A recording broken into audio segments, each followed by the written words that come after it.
The god of summer. Niörd is represented in art as a very handsome god, in the prime of life, clad in a short green tunic, with a crown of shells and seaweed upon his head, or a brown-brimmed hat adorned with eagle or heron plumes.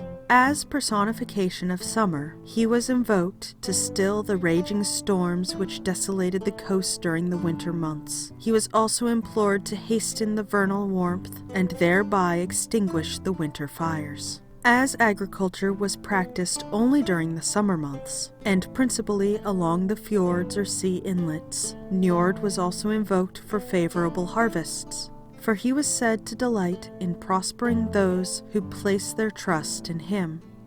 Niörd's first wife, according to some authorities, was his sister Nerthus, Mother Earth, who in Germany was identified with Frigga, as we have seen, but in Scandinavia was considered a separate divinity. Niörd was, however, obliged to part with her when summoned to Asgard, where he occupied one of the 12 seats in the great council hall, and was present at all the assemblies of the gods, withdrawing to Noatun only when his services were not required by the Aesir.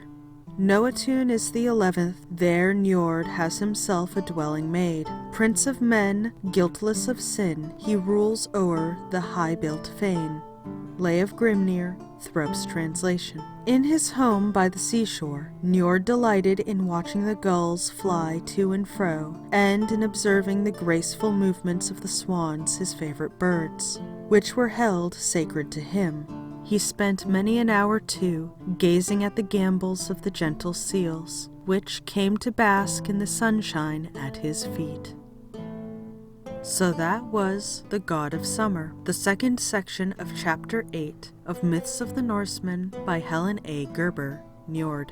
I will be working my way through this book section by section, and if there are any other public domain books that you would like for me to read, please leave a comment below. Did you enjoy this video? Then subscribe for more, and be sure to check me out on Facebook and Patreon. Thank you for listening, and have a lovely evening.